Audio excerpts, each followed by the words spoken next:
আপনাদের সকলের প্রিয় মুখ, প্রিয় কণ্ঠ, জাগরণী কণ্ঠশিল্পী বলরবের প্রধান পরিচালক আবু সুফিয়ান। নারায়ে তাকবীর, নারায়ে তাকবীর, নারায়ে তাকবীর।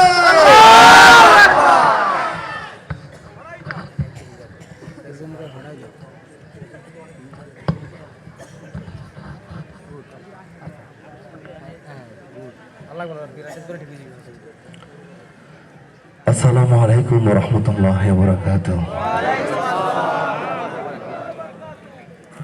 প্রিয় মহব্বতের মানুষগুলো, কেমন আছেন আপনারা সবাই? আলহামদুলিল্লাহ। সেই দুপুর থেকে বিকেল থেকে আপনারা আশায় আছেন, কলরবের শিল্পীরা সঙ্গীত গাবে বসে আছেন, সঙ্গীতকে অনেক বেশি ভালোবাসেন, সেটা প্রমাণ করে দিয়েছেন। আলহামদুলিল্লাহ। এটাই তো মুসলমানদের সুস্থ সংস্কৃতি, ঠিক কিনা জোরে বল?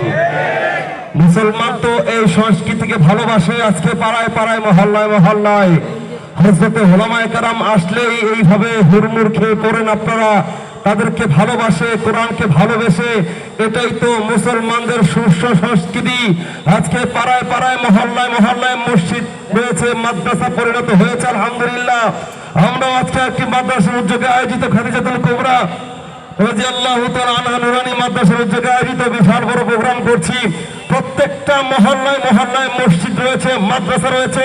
এটাই তো প্রকৃতপক্ষে মুসলমানদের সংস্কৃতি, ঠিক কিনা জোরে কর? আমরা এই সংস্কৃতিকে লালন করি, এই সংস্কৃতিকে বিশ্বাস করি।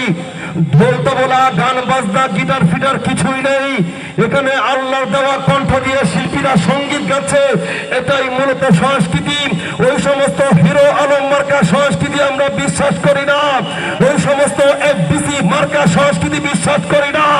ওই সমস্ত অপু বিশ্বাস মার্কা নোংরা সংস্কৃতি বিশ্বাস করি না। ওই সমস্ত পরি মণি মার্কা নগ্ন সংস্কৃতি আমরা বিশ্বাস করি না। সায়েদ খানের দিগবাজি মার্কা সংস্কৃতি আমরা লালন করি। আমরা এই সংস্কৃতিকে বিশ্বাস করি, বুকে ধারণ করি, লালন করি। ওই সমস্ত সাকিব খান মার্কা সংস্কৃতি আমরা বিশ্বাস করি না, যারা বেশ কিছুদিন পরে পরে এসে দু একটা বাচ্চা জন্ম দেয় আর তাদের পিতাদেরকে খুঁজে পাওয়া যায় না। তাদের পিতাদেরকে খুঁজে দিতে হয় আমাদেরকে, আপনাদেরকে, সাংবাদিকদেরকে। ওই যে একটা সাকিব খান আছে, বেশ কিছুদিন পরে পরে এসে তুফান, প্রিয়তমা, দরদ মরদ ফালতু কিছু মুভি নিয়ে এসে বাংলার যুব সমাজের মাথাগুলো নষ্ট করে দিচ্ছে।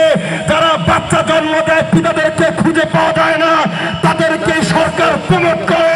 আর সাধারণ কাবিননামা নিয়ে উলামায়ে কেরামদেরকে বছর পর বছর কারাগারে বন্দী রাখে।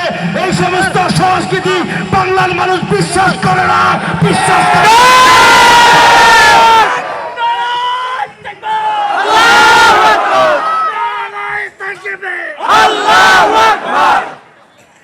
মোহতারাম হাজিরিন, অনেক কষ্ট করে দেশ আমরা স্বাধীন করেছি।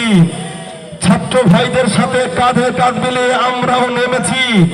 অনেক কষ্ট করে গজারি লাঠি, বাঁশ দিয়ে, তসবির গোটা দিয়ে আর 2 রাকাত নফল নামাজ পড়ে দেশ আমরা স্বাধীন করছি, ঠিক কিনা জোরে কর? এই স্বাধীন রাষ্ট্রকে আবার পরাধীন করলে চলবে না।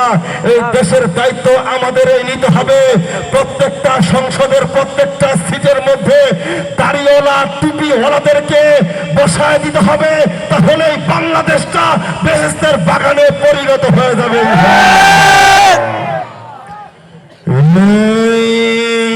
যদি রক্ত লাগে রক্ত দেব, জীবন লাগে জীবন দেব।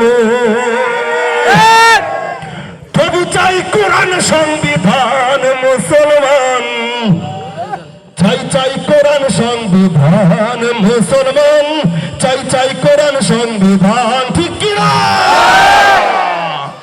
যদি রক্ত লাগে রক্ত দেব, জীবন লাগে জীবন দেব। যদি রক্ত লাগে রক্ত দেব, জীবন লাগে জীবন দেব।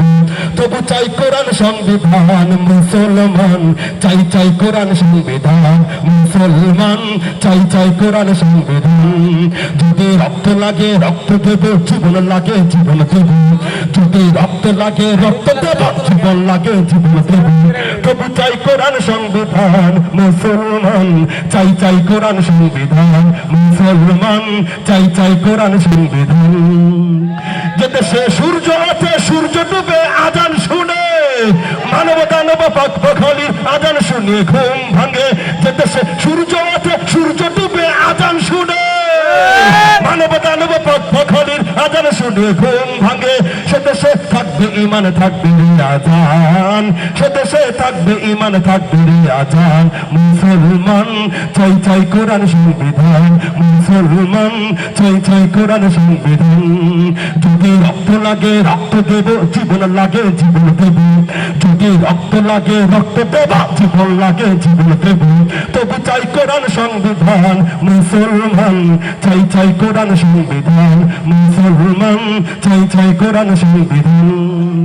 যে দেশে ভাষার জন্য যুদ্ধ করে হয় রে ধন্য, আবার কঠিন যুদ্ধ হবে, আবার কঠিন যুদ্ধ হবে প্রয়োজনে দিনের জন্য। যে দেশে ভাষার জন্য যুদ্ধ করে হয় রে ধন্য, আবার কঠিন যুদ্ধ হবে প্রয়োজনে দিনের জন্য। তবু যেন বাঁচে ঈমান বাঁচে ইসলাম, তবু যেন বাঁচে ঈমান বাঁচে ইসলাম। মুসলমান চাই চাই কোরআন সংবিধান, মুসলমান চাই চাই কোরআন সংবিধান। যদি রক্ত লাগে রক্ত দেব, জীবন লাগে জীবন দেব।